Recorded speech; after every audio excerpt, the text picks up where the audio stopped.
उपस्थित भक्तों का स्वागत है। आज बहुत ही विशेष दिन है।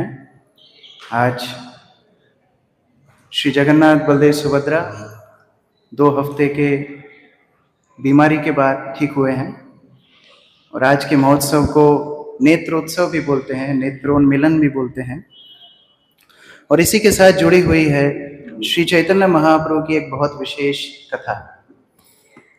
अभी पिछले हफ्ते ही हिज ग्रेस राधे श्याम प्रभु आए थे और उन्होंने बड़े विस्तार से ये कथा को बोला। तो कुछ नया बताने के लिए नहीं है, बहुत कुछ प्रभु जी ऑलरेडी बता के गए हैं और आप लोगों को ये कथा पता भी है। फिर भी चैतन्य महाप्रभु की कथा, उनकी शिक्षा हम गौड़ीय वैष्णवों को बार बार पढ़नी चाहिए। चैतन्य चरितामृत में वर्णन आता है कि जिस तरह चंदन को बार बार घिसते हैं तो ज़्यादा से ज़्यादा सुगंध निकलती है, उसी प्रकार से चैतन्य चरितामृत को जितनी बार पढ़ेंगे, जितनी बार उसको मनन करेंगे, चिंतन करेंगे, दूसरों के साथ उसको गाएंगे, उतना ही ज़्यादा उसमें आनंद है, उतना ही ज़्यादा उसमें रस है। मुझे स्मरण है 2019 में श्री श्रीमद् भक्ति चारू स्वामी गुरु महाराज ने गुंडीचा मार्जन क्लास दी थी। उनकी आखिरी गुंडीचा मार्जन क्लास थी और उस समय उनका स्वास्थ्य ठीक नहीं था। तो सुबह के समय दर्शनार्थी के पहले हम लोग यही अध्याय गुरु महाराज को पढ़ के सुना रहे थे। तो जब अध्याय पढ़ के समाप्त हुआ दर्शनार्थी के ठीक पहले, तो गुरु महाराज बोलते हैं मेरा स्वास्थ्य ठीक नहीं है, तुम जाके क्लास करो। तो मैं तो बड़ा डर गया। मैंने बोला गुरु महाराज नहीं, सब तो भक्त आपसे सुनना चाहते हैं। गुरु महाराज ने बोला कि जैसा तुमने मुझे पढ़ के सुनाया ऐसे जाके नीचे बस पढ़ के सुना देना। तो उसी तरह आज मैं उसी आदेश को संबल बना करके चैतन्य चरितामृत से पाठ करूंगा। बहुत सुंदर रूप से कृष्णदास कविराज गोस्वामी ने इस लीला का वर्णन किया है। आइए हम श्री चैतन्य महाप्रभु को स्मरण करें, पंचतत्व को स्मरण करें, कृष्णदास कविराज गोस्वामी को स्मरण करें। जय जय श्री चैतन्य जय नित्यानंद,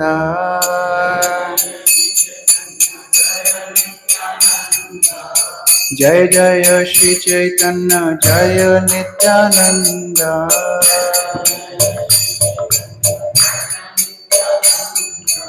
जय जय श्री चैतन्य जय नित्यानंद,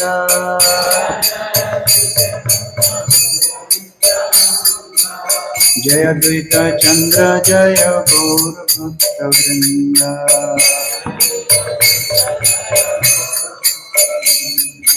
जय अद्वैत चंद्र जय गौर भक्त वृंद,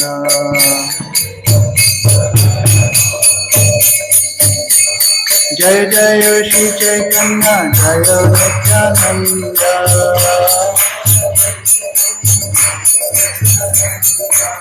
जय अद्वैत चंद्र जय गौर भक्त वृंद।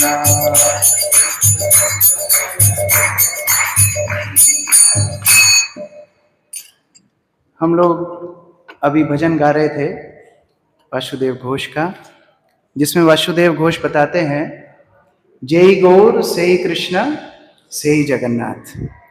तो ये जो महोत्सव है, यद्यपि जगन्नाथ बलदेव सुभद्रा महारानी का उत्सव है, लेकिन श्री चैतन्य महाप्रभु जगन्नाथ से अभिन्न है और स्वयं भगवान जगन्नाथ श्री चैतन्य महाप्रभु के रूप में आते हैं अपनी ही सेवा कैसे करनी है ये सिखाने के लिए। आप लोग ये जानते हैं किस प्रकार आदि लीला में वर्णन है श्री चैतन्य महाप्रभु के बाह्य कारण अवतार लेने के और आंतरिक कारण। तो चैतन्य महाप्रभु बाह्य दृष्टि से युग संकीर्तन, युग धर्म स्थापित करने के लिए आते हैं और आंतरिक दृष्टि से अपने ही भक्ति रस का स्वादन करने के लिए आते हैं। तो इस लीला के माध्यम से भी हम यही शिक्षा लेते हैं। ऐसा नहीं है कि चैतन्य महाप्रभु के गुंडीचा मार्जन करने के पहले गुंडीचा मंदिर साफ नहीं होता था।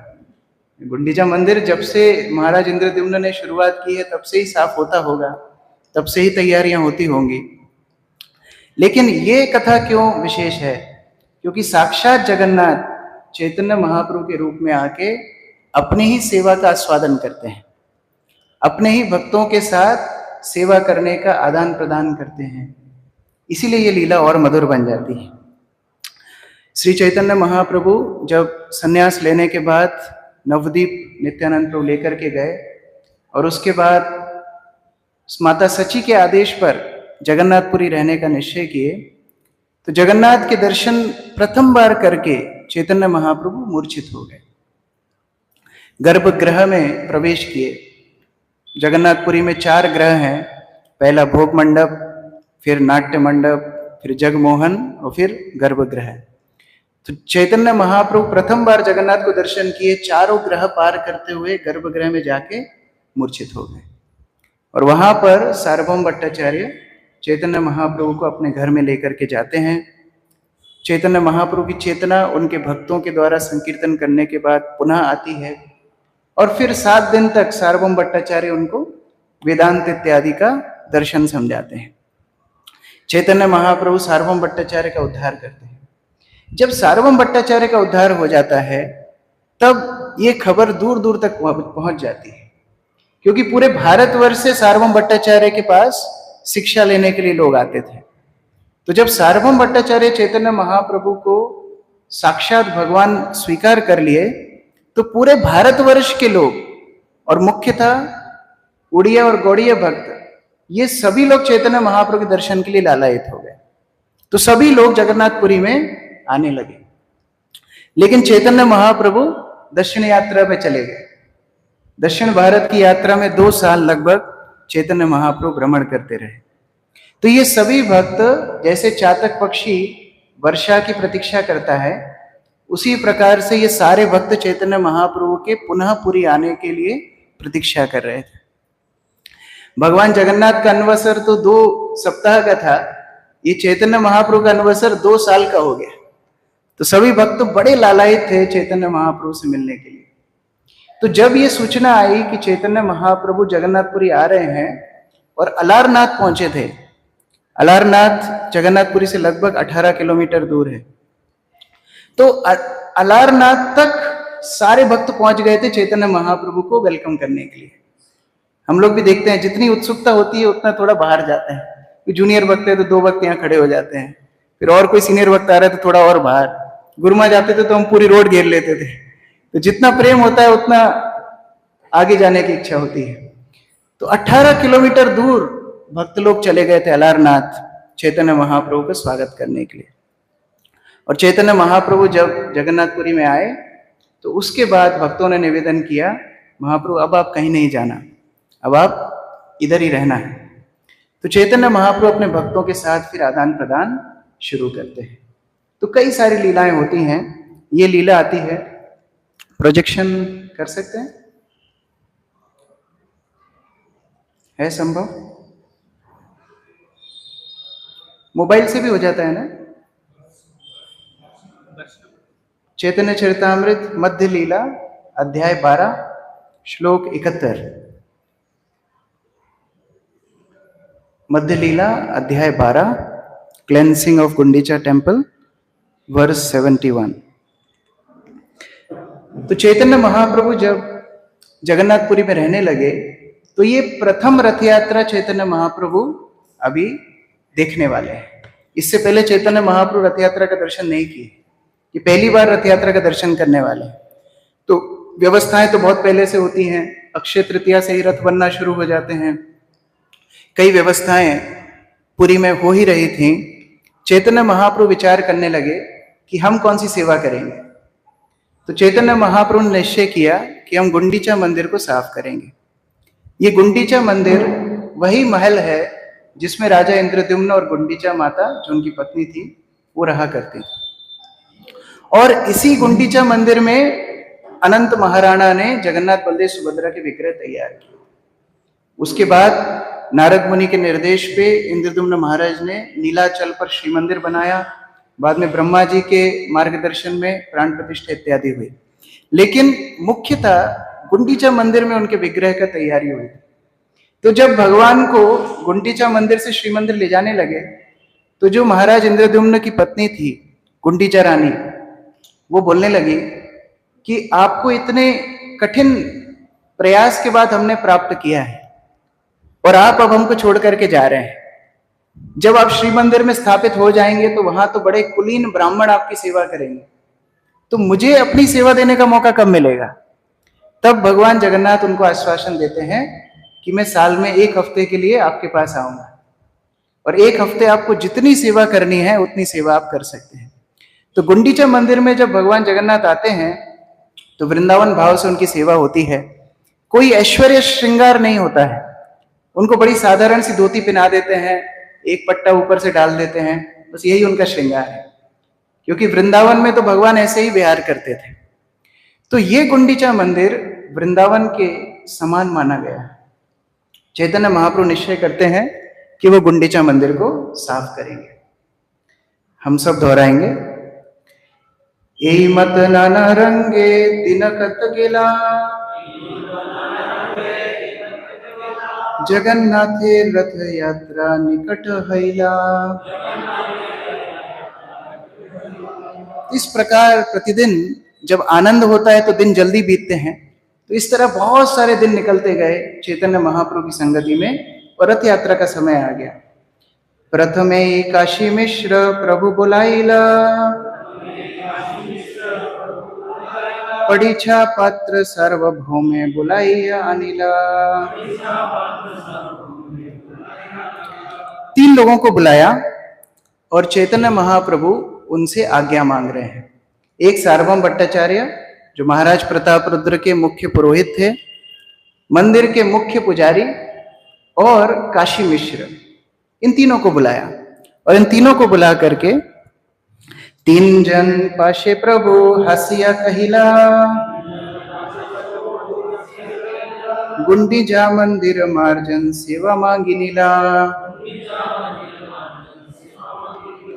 तो चैतन्य महाप्रभु ने रथ यात्रा की सेवा लिस्ट देखी होगी, उनका नाम नहीं था उसमें, तो उन्होंने फिर फेस्टिवल इंचार्ज को फोन लगाया, बुलाया, हमारा नाम नहीं है तो क्या सेवा कर सकते हैं। अब देखिए चैतन्य महाप्रभु जिनको सारी जगन्नाथपुरी महाराज प्रताप रुद्र समेत भगवान रूप से स्वीकार कर चुके हैं, वो कोई भी सेवा ले सकते थे। वो बोलते मुझे जगन्नाथ की रथ पे चढ़ के आरती करनी है, मुझे जगन्नाथ को भोग चढ़ाना है, जो सेवा बोलते थे वो सेवा उनको मिल जाती थी। लेकिन चैतन्य महाप्रभु ने सिलेक्ट करके एक सरल सेवा ली, एक छोटी सेवा ली, जहां चैतन्य महाप्रभु को पता था कि ज्यादा लोग उत्सुक नहीं होंगे, साफ सफाई करने में ज्यादा लोग उत्सुक नहीं होते। तो सेवा का सिद्धांत क्या होना चाहिए? जहां कम वहां हम, जहां सेवा की जरूरत है वहां जाना चाहिए। कई बार ऐसा होता है कि बहुत सारे लोग एक जगह पर सेवा करना चाहते हैं और बेचारा फेस्टिवल इंचार्ज जो मंदिर का अध्यक्ष है वो परेशान रहता है कि यहाँ कोई सेवा करना ही नहीं चाहता है। ऐसा नहीं, जहां जरूरत है वहां जाके सेवा करना चाहिए। और चैतन्य महाप्रभु ने स्वयं ने सेवा क्यों मांगी? क्योंकि महाप्रभु सिखाना चाहते हैं सेवा के माध्यम से ही कृष्ण भक्ति का जन्म होता है, सेवा के माध्यम से ही कृष्ण भक्ति का पोषण होता है और सेवा के माध्यम से ही कृष्ण भक्ति की साफल्यता होती है। श्रील प्रभुपाद अपने प्रारंभिक दिनों में जब अकेले थे कठिन प्रयास करते थे, लेकिन उन्होंने जिन जिन को सेवा में लगाया उनकी आध्यात्मिक वृद्धि हुई। जैसे एक बार श्रील प्रभुपाद एक बुक स्टोर में गए, उस समय पर इस्कॉन नहीं शुरू हुआ था, प्रभुपाद अपनी पुस्तकें वितरित करते थे। तो उस महिला को प्रभुपाद ने बोला कि क्या आप मेरी पुस्तकें आपकी बुक स्टोर में रख सकती हैं? तो बड़ी उद्दंड महिला थी, वो प्रभुपाद को बोली गेट आउट, आप जैसे भिखारी रोज आते हैं, बाहर निकलो। बड़ा अपमान करके प्रभुपाद को जाने के लिए बोला। तो प्रभुपाद बोलते हैं इट्स ऑल राइट, मुझे क्या आप एक कुर्सी दे सकते हो? मैं बहुत थक गया, जाऊंगा तो मैं सही, लेकिन एक कुर्सी दे दीजिए जिसमें मैं बैठ जाऊं। तो महिला चिढ़ के कुर्सी रखी, प्रभुपाद उस पर बैठ गए, अपना काम करने लगी। 5 मिनट बाद प्रभुपाद फिर बोलते हैं क्या आप मुझे पानी का ग्लास दे सकते हैं, थोड़ा प्यास लग रही है। तो महिला पानी का ग्लास लेके आई, प्रभुपाद ने पानी पिया। फिर प्रभुपाद ने पूछा क्या मेरी पुस्तकें इस दुकान में मैं रख सकता हूं? मैं बोलती श्योर, व्हाई नॉट। तो क्या बदला? वास्तव में शुद्ध भक्त की थोड़ी सेवा करने से हृदय का शुद्धिकरण हो गया। तो इसलिए चैतन्य महाप्रभु यहाँ पर बहुत सुंदर एक सेवा की याचना कर रहे हैं। परीक्षा कहे आमी सब सेवक तुम्हार, जे तुम्हार इच्छा से ही कर्तव्य हमार। चैतन्य महाप्रभु को समक्ष में इस तरह बोलने की कोई की हिम्मत नहीं थी कि नहीं नहीं ये आप नहीं कर सकते, ये मर्यादा नहीं होती है। जब वरिष्ठों के सामने होते हैं तो पहला अक्षर हाँ ही निकलना चाहिए, उसके बाद हम कुछ बोल सकते हैं कि हम ऐसा सोच रहे हैं ये उपयुक्त है या नहीं है। तो पहला अक्षर वही निकला, काशीश्वर पंडित इत्यादि बोल रहे हैं आप स्वतंत्र हैं, अब जो इच्छा होगी वो हम पूरा करेंगे। और महाराज प्रताप रुद्र की भी हमारे लिए यही आज्ञा है कि जो आपकी इच्छा हो उसको पूरा किया जाए। 76 तुम्हार योग्य सेवा नहीं मंदिर मार्जन, यही एक लीला करो जी तुम्हार मन। यद्यपि आपके लिए ये सेवा बड़ी छोटी है, लेकिन फिर भी आपकी यदि इच्छा है तो हम लोग नहीं रोक सकते हैं, इसीलिए सारी व्यवस्थाएं करने लगे। 78 नूतन एक शत घाट शत सम्मार्जनी, पड़ी छा अनिया दिल प्रभु इच्छा जानी। तो चैतन्य महाप्रभु की इच्छा थी, इसीलिए बहुत सारी व्यवस्थाएं की गई। 100 के आसपास घड़े और झाड़ू इत्यादि सब इकट्ठी कर ली गई। अर दिन प्रभाते लैया निज गण, श्रीहस्ते सवार अंग लेपिल चंदन। चैतन्य महाप्रभु ने सबको बुलाया और सुबह सुबह के समय पर सबके अंग पर चंदन लेपा। हम लोगों को थोड़ा सा मुश्किल होती है घिसने में, तो हम थोड़ा सा टच कराते हैं एकदम कंजूसी से, लेकिन चैतन्य महाप्रभु पूरा अंग अपने भक्तों का चंदन से लेप रहे हैं, जिससे वो बड़े आकर्षक भी लगे, उनको शीतलता भी मिले, प्रसन्न भी हो। तो ये होता है शुरुआत की पैम्परिंग। जब भक्ति में हम आते हैं तो भक्त लोग बड़ा प्रेम देते हैं, रसमलाई देते हैं, सब कुछ देते हैं, लेकिन उसके साथ बैलेंस भी होना चाहिए। चैतन्य महाप्रभु अगले श्लोक में बैलेंस कर रहे हैं। श्री हस्ते दिला सवारे एक एक मार्जनी, सब गण लैया प्रभु चलीला अपनी। जिन चैतन्य महाप्रभु को देखने के लिए लोग लालायित रहते थे, जिन चैतन्य महाप्रभु के दर्शन के लिए वो 2 वर्ष से प्रतीक्षा कर रहे थे, वो चैतन्य महाप्रभु का दर्शन ही नहीं किया। एक एक के पास में जाके बात किए, उनके अंग को स्पर्श किए, चंदन लगाए और फिर हाथ में एक झाड़ू दे दी। दोनों से पोषण होता है। जब हम भक्त समाज में प्रचार करते हैं, नवीन भक्तों का ध्यान रखते हैं, तो प्रेम तो देना ही है, प्रेम के साथ उनको सेवाएं भी देनी चाहिए। केवल सेवा देने से उनकी आध्यात्मिक उन्नति नहीं होगी और केवल प्रेम देने से भी आध्यात्मिक उन्नति नहीं होगी। उपयुक्त सेवा भी मिले और उपयुक्त प्रेम लाड़ प्यार भी मिले, दोनों चैतन्य महाप्रभु दे रहे हैं। गुंडीचा मंदिर गेला करीते मार्जन, प्रथमे मार्जनी लैया करिले शोधन। तो चैतन्य महाप्रभु सबको लेकर के गुंडीचा मंदिर गए। यद्यपि नेत्रोत्सव का समय होगा, वास्तव में गुंडीचा मार्जन एक दिन पहले किया था, लेकिन चैतन्य महाप्रभु का मुख्य उद्देश्य क्या है? गुंडीचा मंदिर। तो सब भक्तों को जगन्नाथ मंदिर नहीं ले गए, तैयार करके सबको सीधा गुंडीचा मंदिर ले गए। भीतर मंदिर ऊपर सकल माजिला, सिंहासन माजी पुनः स्थापन करिला। तो चैतन्य महाप्रभु पूरे मंदिर को साफ करा रहे हैं और जो वेदी पे श्री जगन्नाथ बलदेव सुभद्रा आने वाले हैं वो भी साफ हो रही है। छोटो बड़ो मंदिर कैला मार्जन शोधन, पाछे तैचे शोधिलो श्री जगमोहन। तो गुंडीचा मंदिर के आसपास भी छोटे बड़े बहुत सारे मंदिर हैं, उन सब मंडपों को साफ किया, भोगशाला को साफ किया और फिर जगमोहन जिस मंदिर से दर्शन होता है उसको साफ कर रहे हैं। उसका वर्णन 84 नंबर श्लोक से आगे दे रखा है। चारिदिके शतभक्त सम्मार्जनी करे, आपनी शोधिन प्रभु सिखान सवारे। सैकड़ों भक्त चारों दिशाओं में सफाई करने लगे और चैतन्य महाप्रभु अपने स्वयं के आचरण से सबको सिखा रहे हैं। और कैसे सिखा रहे हैं? प्रेमोल्लासे शोधेन लयेन कृष्ण नाम, भक्त गण कृष्ण कहे करे निज काम। तो सब बड़े प्रेम से सफाई कर रहे हैं, हाथ में कृष्ण काज है और मुख में कृष्ण नाम है, तो उस प्रकार से सेवा कर रहे हैं। धूली दुस्सर तनो देखिते शोभन, कहाँ कहाँ अश्रु जले करे सम्मार्जन। तो वृंदावन में जब गोपियां अपने घर का काम करती थी तो इसी तरह उनकी भी अवस्था होती थी। वो मुख में हमेशा भगवान कृष्ण की लीलाएं गाती थी और घर की साफ सफाई करती थी। तो वही भाव से चैतन्य महाप्रभु जगमोहन मंदिर को साफ कर रहे हैं और कृष्ण कृष्ण गा रहे हैं।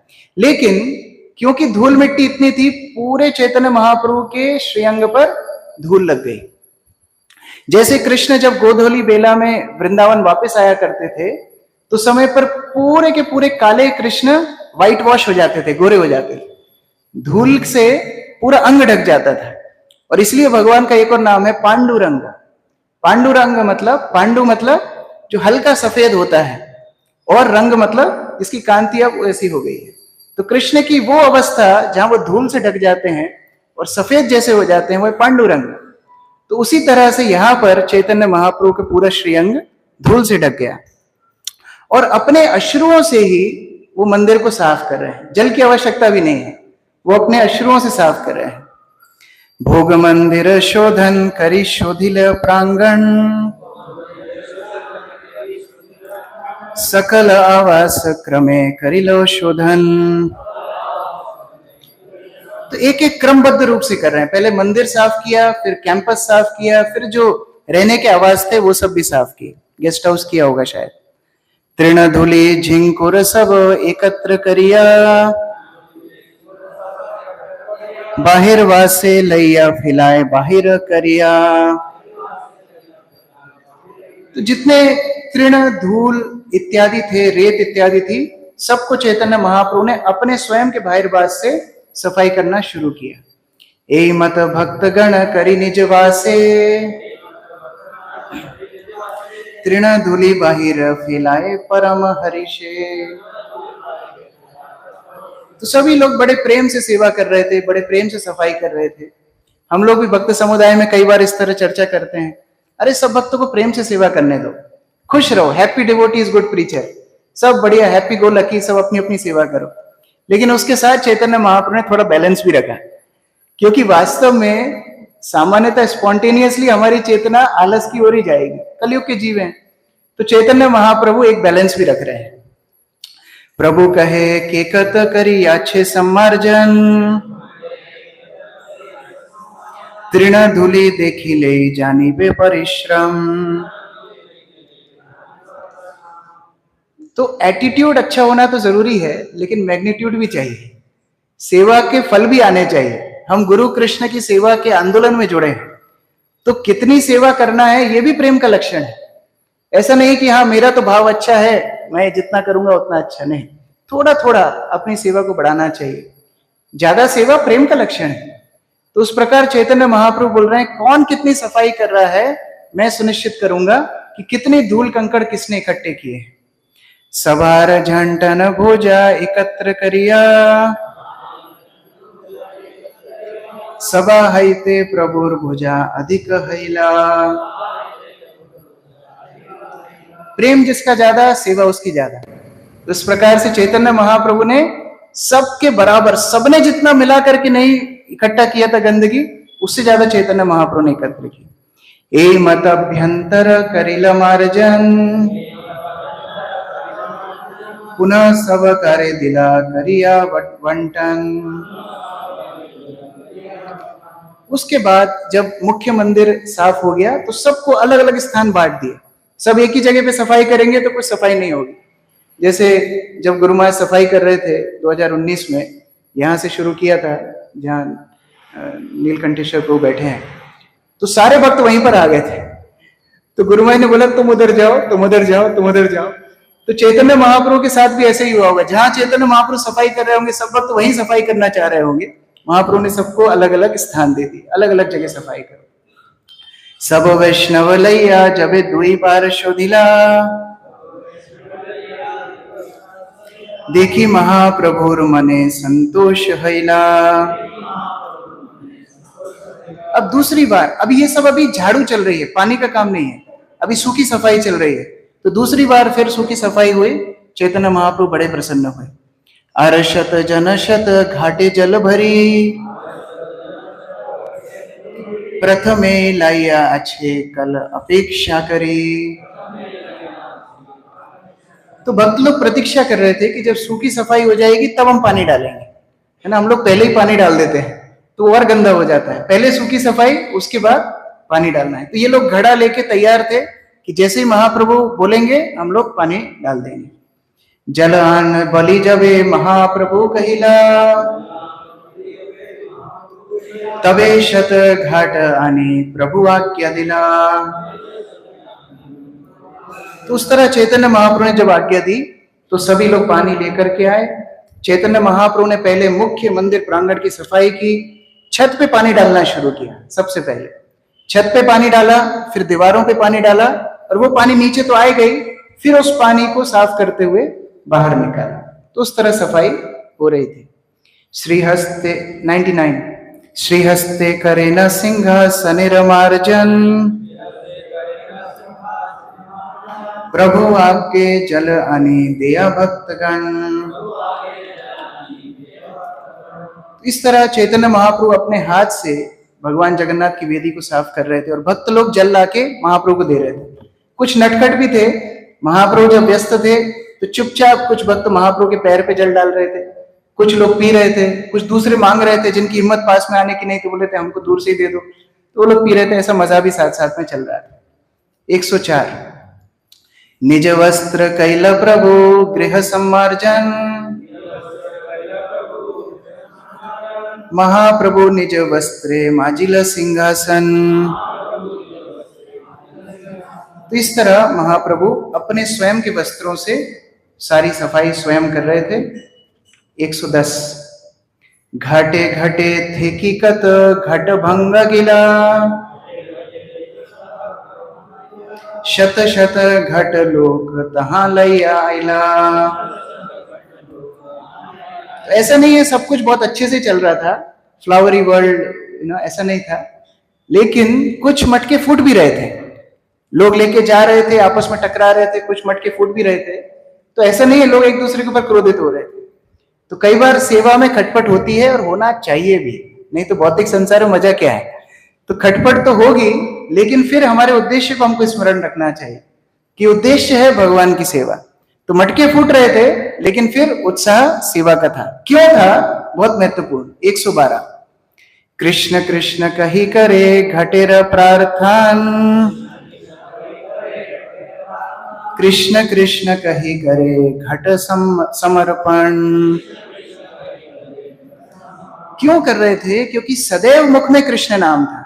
हरे कृष्णा कृष्णा कृष्णा हरे हरे, हरे राम राम राम हरे हरे। यदि चेतना कृष्ण कथा में हो, कृष्ण नाम में हो, तो फिर चुटपुट समस्याएं आती भी है, थोड़ा फीवर बढ़ता भी है, तो तुरंत फिर उतर भी जाता है। तो उस प्रकार से सभी लोग कृष्ण कृष्ण नाम ले रहे थे। यदि मटका चाहिए तो बोले कृष्ण कृष्ण, देना है तो कृष्ण कृष्ण, इस तरह चल रहा है। जय जय कहे से ही कहे कृष्ण नामे, कृष्ण नाम हैला संकेत सब कामे। इस प्रकार संकेत रूप से कृष्ण नाम के रूप से ही सारी सेवा चल रही थी। तो हम जब भी कोई सेवा करते हैं, जैसे भगवान की रसोई करते हैं, फूल मालाएं बनाते हैं, कोई भी अलग अलग सेवाएं करते हैं, तो प्रजल्पना करते हुए अगर कृष्ण नाम लिया जाए तो कृष्ण उस सेवा को और प्रेम से स्वीकार करेंगे। देखिए, कृष्ण तो हमारी टूटी फूटी सेवा भी स्वीकार करने के लिए तैयार है, वो समस्या कृष्ण की नहीं है। लेकिन क्या हम ऐसी टूटी फूटी सेवा भगवान को अर्पित करना चाहते हैं? इसीलिए कृष्ण नाम लेते हुए शुद्ध सेवा भगवान को अर्पित करनी चाहिए। 116 भाग कर्म देखी तारे करे प्रशंसन, मने नाम लीले करे पवित्र भसन। इस प्रकार चैतन्य महाप्रभु जब देख रहे थे कि कोई बहुत अच्छे से सेवा कर रहा है, तो उसका उत्साहवर्धन करने के लिए उसकी प्रशंसा करते थे। और अगर देखते थे कि कोई व्यक्ति अच्छी सेवा नहीं कर रहा है तो उसको सुधार भी देते थे, शोधन भी करते थे। लेकिन कैसा शोधन? पवित्र भर्सन। ये शब्द बहुत महत्वपूर्ण है। कई बार हमारा शोधन अपवित्र होता है। जैसे एक तो व्यक्ति है शोधन देने वाला और एक है शोधन स्वीकार करने वाला। अगर दोनों की चेतना अपवित्र हो तो फिर राम मिलाई जोड़ी दोनों नरक में जाएंगे। जैसे कंस के मंत्री और कंस पूछ रहा था मैं क्या करूं, देवकी का 8वां पुत्र मेरा शत्रु है, ये तो पुत्री हुई है और योग माया ने बोला वो कहीं पर जन्म ले चुका है, तो क्या करूं? तो अंधेरी नगरी चौपट राजा, जितने मंत्री थे वो सब उसको वही सलाह देने लगे कि एक काम करो, जितने बालक हैं सबकी मृत्यु कर दो। तो करेक्शन देने वाला भी बंटाढार है, सुनने वाला भी बंटाढार है। इससे ऊपर होता है दूसरा, मान लीजिए शोधन देने वाला उतना पवित्र नहीं है, लेकिन शोधन स्वीकार करने वाला यदि पवित्र है तो उसका भी भला होता है। जैसे कि ध्रुव महाराज, सुरुचि ने कटु शब्द बोले, लेकिन क्योंकि सुनीति का मार्गदर्शन था, वही कटु शब्द भगवत प्राप्ति का कारण बन गए। तो यद्यपि शोधन अच्छे मकसद से नहीं किया गया था, लेकिन फायदा कर गया। तीसरा अंग भी है, मान लीजिए शोधन करने वाला पवित्र है, लेकिन शोधन लेने वाला पवित्र नहीं है, उसका भला कभी नहीं होगा।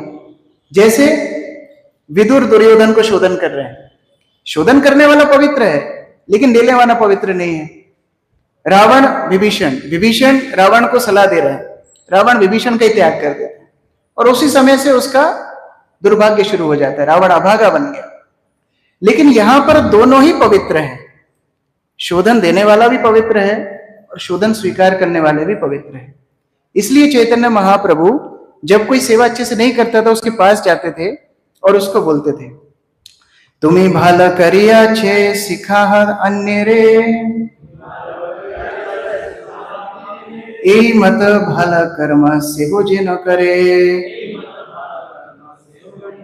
ए कथा सुनिया सबे संकुचित हैया, भल मते कर्म करे सबे मन दिया। तो इस प्रकार से चैतन्य महाप्रभु जब सेवा में शोधन करते थे तो बोलते थे, अरे तुम तो बहुत अच्छी सेवा कर रहे हो। उसने अभी क्रिकेट खेला है झाड़ू के साथ, उसने कुछ मिट्टी कट्टी करी नहीं है, लेकिन महाप्रभु बोले, अरे तुम तो बहुत अच्छी सेवा करते हो, तुम दूसरों को क्यों नहीं सिखाते? तो उसको लज्जा आती है, अरे मैं अच्छे से सेवा नहीं कर रहा हूं, मुझे अच्छी सेवा करनी चाहिए। तो कई बार प्रशंसा भी शुद्धिकरण होता है। हर बार प्रशंसा को सीरियसली नहीं लेना चाहिए कि अरे मैं सच में बहुत अच्छा भक्त बन गया हूं। तो इस प्रकार चैतन्य महाप्रभु जब सबसे सेवा करा ही रहे थे तो एक गौड़ीय वैष्णव थोड़ा ज्यादा समझदार था, बाकी लोग तो छुप करके महाप्रभु के जल डाल रहे थे चरण पे और पी रहे थे, ये एकदम सामने सामने चला गया और सामने सामने जाके महाप्रभु जब रत्न वेदी पर, भगवान की रत्न वेदी नहीं बोलते हैं उसको, उसका नाम कुछ और है, तो जो वेदी पर गुंडीचा मंदिर में जगन्नाथ स्थापित होते हैं उस वेदी को शोधन कर रहे थे, ये गौड़ीय वैष्णव सामने सामने जाके महाप्रभु की जल डाल दिया पैर पर। महाप्रभु बड़ा क्रोधित हो गए, स्वरूप दामोदर को बोलते हैं, ये तुम्हारा गौड़ीय वैष्णव, लेके जाओ इसको यहां से, इसको इतनी समझ नहीं, भगवान के मंदिर में मेरे पैर पर जल डाल रहा है। और श्रील प्रभुपाद तात्पर्य में बहुत स्पष्ट रूप से बोलते हैं, भगवान के सामने किसी को प्रणाम नहीं करना चाहिए, गुरु को भी प्रणाम नहीं करना चाहिए भगवान के सामने, नियम यही है। हमारी श्रद्धा है तो हम थोड़ा बाहर जाके प्रणाम कर सकते हैं, लेकिन ये गुरु को भी प्रणाम भगवान के सामने नहीं करना चाहिए। तो इस प्रकार से चैतन्य महाप्रभु ने शुद्धिकरण किया और स्वरूप दामोदर ने उसको गले से पकड़ा और बाहर निकाल दिया। लेकिन ऐसा क्यों कर पाए? क्योंकि संबंध था आपस में, संबंध के कारण उस तरह शोधन कर पाए। 130 तबे महाप्रभुर मन संतोष हैला, सारे करे दुई पासे सबारे वसाइला। चैतन्य महाप्रभु बड़े संतुष्ट हुए कि मंदिर साफ हो चुका है, तो सबको 2 लाइन में बिठाया। तो जब 2 लाइन में बिठाते हैं तो क्या होता है? 2 लाइन में एक साथ बिठाते हैं तो क्या होता है? प्रसाद नहीं दिया, उनको बोला अभी जो थोड़े बहुत कंकड़ बच गए इनको बैठ के बीनो। तो सबसे फिर और सफाई करवाई। 137 चारे दिके भक्तगण करे न कीर्तन, मध्य नृत्य करें प्रभु मत्त सिंह सम। तो इस प्रकार से जब शुद्धि पूरी हो गई मंदिर की, बाहर भी जो मंदिर थे सब साफ हो गए, मार्ग भी साफ हो गया, तो चैतन्य महाप्रभु ने उद्दंड कीर्तन किया और सिंह की तरह गर्जना करके महाप्रभु संकीर्तन कर रहे थे। और अपने अश्रुओं से, जो भक्त धूल मिट्टी में सने थे, अपने अश्रुओं से उनको धुला रहे थे, अपने अश्रुओं से उनको साफ कर रहे थे। तो इस प्रकार संकीर्तन चला। बहुत सुंदर लीला है, हम थोड़ा स्किप करके जाएंगे।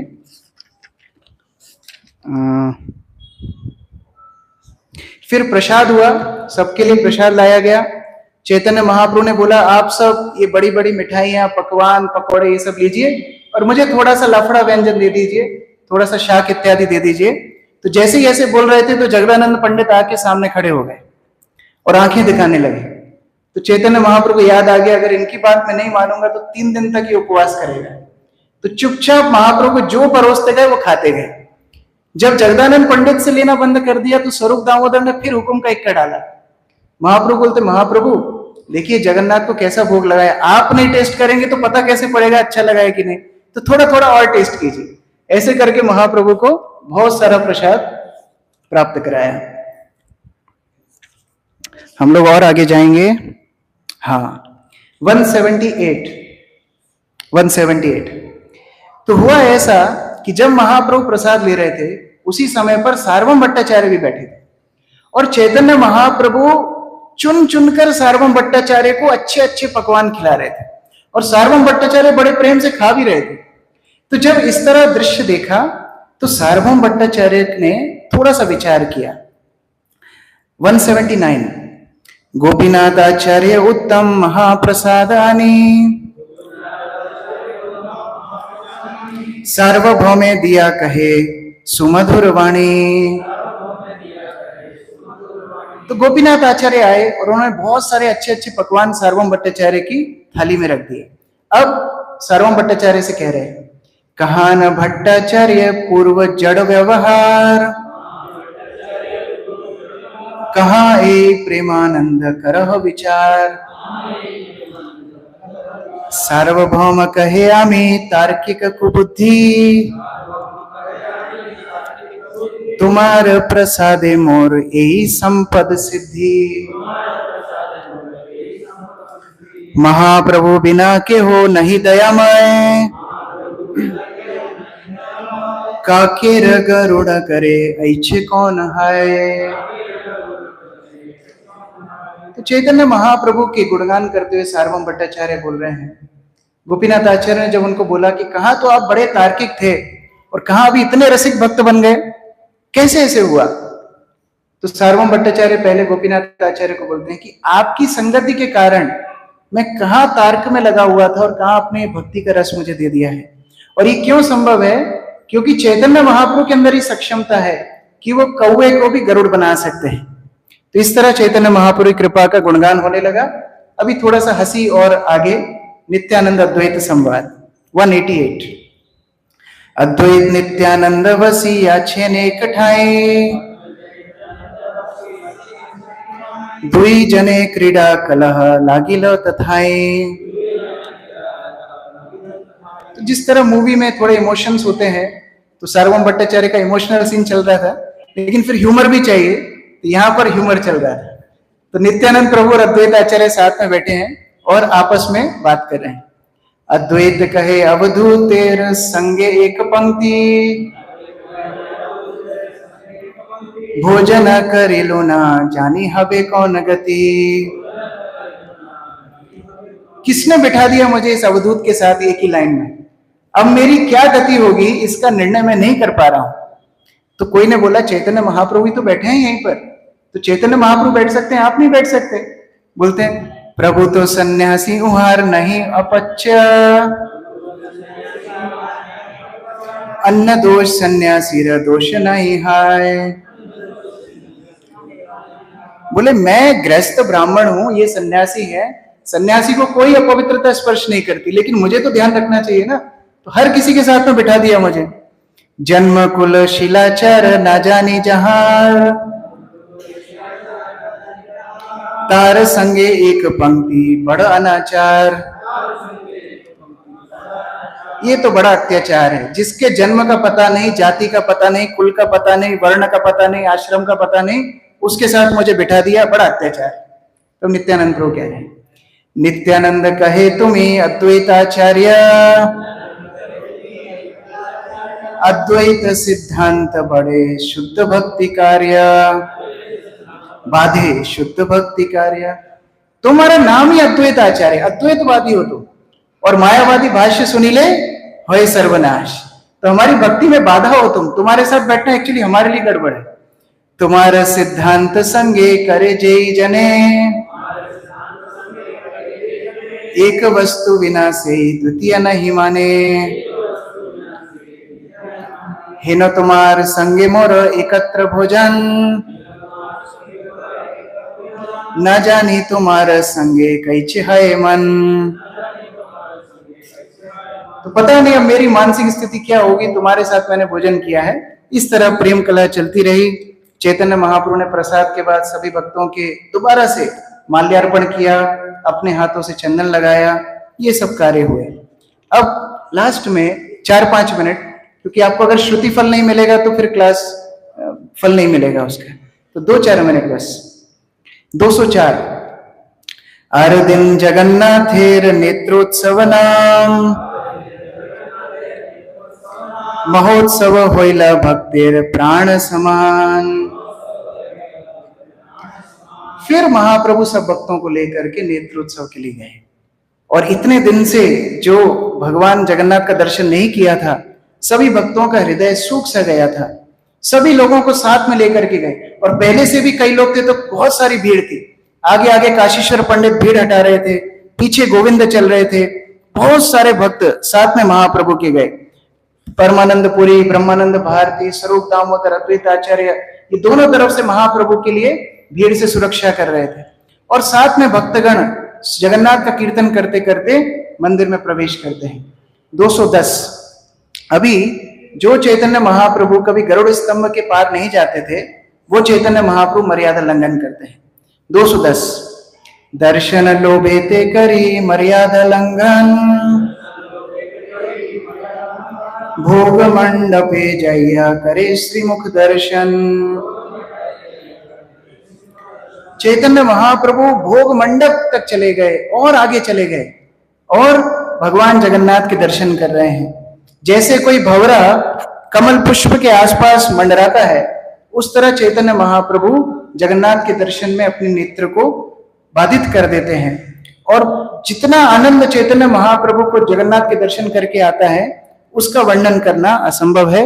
बहुत सुंदर यहाँ पर चर्चा की गई है। चैतन्य महाप्रभु को अष्ट सात्विक विकार आते हैं, और कब तक दर्शन करते हैं महाप्रभु? पूरा दिन दर्शन करते रहते हैं, मध्याह्न तक दर्शन करते रहते हैं। केवल तभी व्यवधान पड़ता है जब जगन्नाथ का भोग लगता है, अन्यथा महाप्रभु दर्शन ही करते रहते हैं।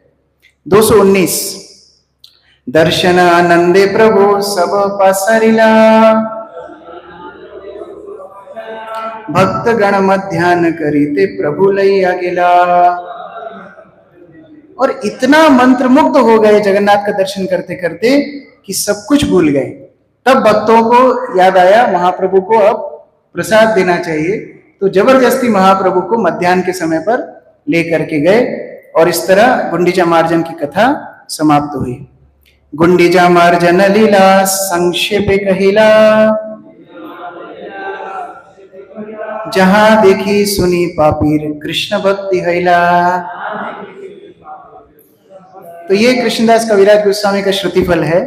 वो बोल रहे हैं कि मैंने संक्षिप्त में गुंडीचा मार्जन की कथा कही है, और जो इसका श्रवण करते हैं वो चाहे जितने भी पापी हों, उन्हें कृष्ण भक्ति प्राप्त हो जाएगी।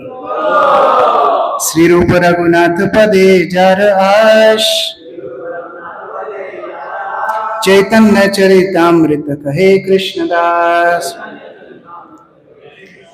जय श्री चैतन्य महाप्रभु की, श्री जगन्नाथ बलदेव सुभद्रा महारानी की, श्री गुंडीचा मार्जन महामहोत्सव की, श्रील कृष्णदास कविराज गोस्वामी की, श्रील प्रभुपाद की, समवेत भक्त वृंद की, निताई गौर प्रेमानंदे।